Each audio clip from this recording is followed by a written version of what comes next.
আমার জোড়া তো ছিল, আমার জোড়া নাই, সে এখন নাই, তাকে আল্লাহ নিয়ে গেছে। বাট আমার পরবর্তী জীবনটা চালানোর জন্য পুরুষ মানুষই কেন লাগবে? ইনশাআল্লাহ দরকার নাই, আরেকটা লাইফ পার্টনারই কেন লাগবে? আমার জোড়া ছিল, সে এখন নাই, আল্লাহ তাকে নিয়ে গেছে। আর পরবর্তী জীবন চলার জন্য পুরুষ মানুষই কেন লাগবে? ইনশাল্লাহ দরকার নাই, আর একটা লাইফ পার্টনার কেন লাগবে? আমার ছেলে মেয়ে আছে, মা আছে, ভাই বোন আছে, এদের নিয়ে এভাবেই জীবন চলে যাবে।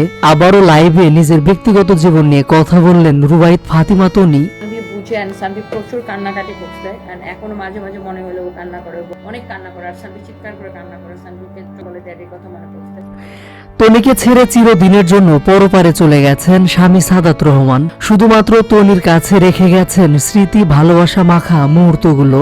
আর এই ভালোবাসার স্মৃতি নিয়ে বাকিটা জীবন এভাবেই কাটাতে চান তনি। জীবন চলতে আর একটা হাজবেন্ডই কেন লাগবে? লাইভে এমন প্রশ্ন তুললেন রুবাইত ফাতিমা তনি। লাইভে তনি বলেন, আমারও অনেক ধর্মীয় জ্ঞান আছে। আপনারা সবাই মনে করেন শুধু হিজাব আর বোরকা পরে এসে বড় বড় কথা বলতে পারলেই মানুষ ধার্মিক হয়ে গেল। মানুষের মন সবথেকে গুরুত্বপূর্ণ বিষয়। আপনার মন আল্লাহকে কতটা ভয় করে, এটাই সবচেয়ে গুরুত্বপূর্ণ বিষয়।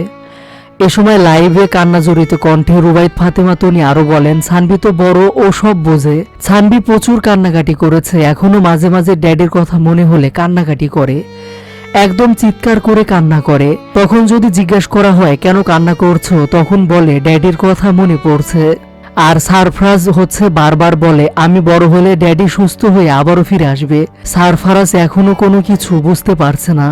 কথাগুলো খুবই আবেগী ভাষায় বলেছেন রুবাইত ফাতিমা তনি।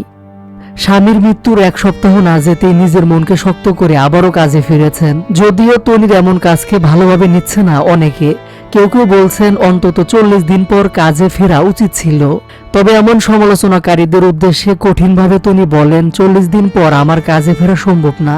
আমার পরিবারে আমি একমাত্র উপার্জনকারী, আর আমার কোম্পানিতে এত এত মানুষ কাজ করে। আমি কাজে না ফিরলে কোম্পানি ধ্বংস হয়ে যাবে।